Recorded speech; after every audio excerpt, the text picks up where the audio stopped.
ফাঁকা red road, brigade parade গ্রাউন্ডে পালিত হল খুশির ঈদ। এলেন না মমতা অভিষেক। পশ্চিমবঙ্গের নতুন সরকার গঠনের পর থেকে একাধিক প্রশাসনিক সিদ্ধান্তকে কেন্দ্র করে শুরু হয়েছে রাজনৈতিক ও সামাজিক চর্চা। সেই আবহেই রাজ্য সরকারের তরফে জারি করা হয় একটি গুরুত্বপূর্ণ নোটিফিকেশনে স্পষ্ট জানানো হয়, এবার থেকে কলকাতার রেড রোডে আর ঈদের নামাজ অনুষ্ঠিত হবে না। প্রশাসনের যুক্তি, রেড রোডে নামাজের কারণে দীর্ঘ সময় ধরে যান চলাচল বন্ধ রাখতে হয়, যার ফলে সাধারণ মানুষের ভোগান্তি বাড়ে এবং শহরের ট্রাফিক ব্যবস্থায় ব্যাপক প্রভাব পড়ে। রাজ্য সরকারের সিদ্ধান্ত অনুযায়ী এবার ঈদুল জোহারের নামাজের জন্য নির্ধারিত করা হয় ব্রিগেড প্যারেড গ্রাউন্ড। প্রশাসনের পক্ষ থেকে আগেই জানানো হয়েছিল, শান্তিপূর্ণ পরিবেশ বজায় রেখে এবং নিরাপত্তাকে সর্বোচ্চ গুরুত্ব দিয়েই সেখানে নামাজের আয়োজন করা হবে। আর সকালে ঈদুল জোহারের পবিত্র নামাজ অনুষ্ঠিত হয় ব্রিগেড প্যারেড গ্রাউন্ডে। ভোর থেকেই শহরে বিভিন্ন প্রান্ত থেকে মুসলিম সম্প্রদায়ের মানুষ ব্রিগেডের উদ্দেশ্যে রওনা দেন। নামাজে অংশ নিতে হাজির হন হাজার হাজার মানুষ। ধর্মীয় আবেগ, উৎসবের আনন্দ এবং শান্তিপূর্ণ বার্তায় মুখর হয়ে ওঠে গোটা এলাকা। নিরাপত্তা ব্যবস্থাকে কেন্দ্র করেছিল কড়া নজরদারি। পুরো ব্রিগেড ময়দান এবং সংলগ্ন এলাকাকে কার্যত পুলিশের নিরাপত্তার চাদরে মুড়ে ফেলা হয়।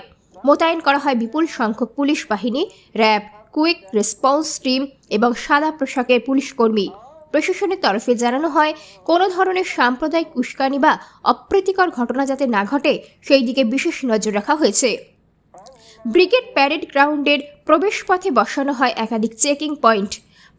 প্রত্যেককে নিরাপত্তা পরীক্ষার মধ্যে দিয়েই মাঠে প্রবেশ করতে হয়। ড্রোন ক্যামেরার মাধ্যমে গোটা এলাকা পর্যবেক্ষণ করা হয় বলে প্রশাসন সূত্রে খবর। পাশাপাশি কলকাতা পুলিশের উচ্চপদস্থ আধিকারিকরাও পরিস্থিতির ওপর সার্বক্ষণিক নজরদারি চালান। নামাজ শেষে শান্তি ও সম্প্রীতির বার্তা দেন ইমামরা। আজকে আপনারা দেখেছেন খুব সুন্দরভাবে এখানে ঈদুল জোহা নামাজ কাঞ্চনজঙ্ঘা স্টেডিয়ামে পালন হয়েছে এবং লোক সৌহার্দ সঙ্গে ভাইচারার সঙ্গে এখানে সবই নিজের নিজের নামাজ আদা করেছেন। ঈদ আমাদের স্যাক্রিফাইসের পেগাম দেয়। স্যাক্রিফাইস জীবনে কত ইম্পর্ট্যান্ট আছে, আমরা ওটাকে পালন করি এবং নিজের জীবনে ওটাকে আমরা চেষ্টা করব যাতে যতটা ঈদের যে মেসেজ আছে সেটাকে আমরা নিজের জীবনে পালন করতে পারি। স্যার, কী ব্যবস্থা করা হয়েছে কমিশনের তরফ থেকে? প্রত্যেক জায়গায় অনেক জায়গায় ফোর্স ডিপ্লয়মেন্ট আছে, QRT আছে, RFS ইত্যাদি আছে। যে জায়গাতে ট্রাফিক ডাইভারজন আছে সেটা করা হয়েছে। আজকে আপনারা জানেন অনারেবল প্রেসিডেন্টও এখানে ভিজিট করবেন, ওনার ট্রানজিট আছে, তো তা নিয়েও কিছু ব্যবস্থা করা রয়েছে। তো দুটাই আমরা করেছি। রাস্তা কোথাও ঈদ নামাজ হওয়ার আমাদের কাছে আমরা মানাও করেছি এবং কমিউনিটি ওটাকে সাড়া দিয়েছে এবং কোথাও আমাদের নলেজে নেই এবং সব জায়গায় লোক অপারেট করছেন। যেখানে জায়গায় কম আছে সেখানে তারা 2 শিফটে या 3 শিফটে নামাজ পড়ার ব্যবস্থা করছেন। Thank you sir.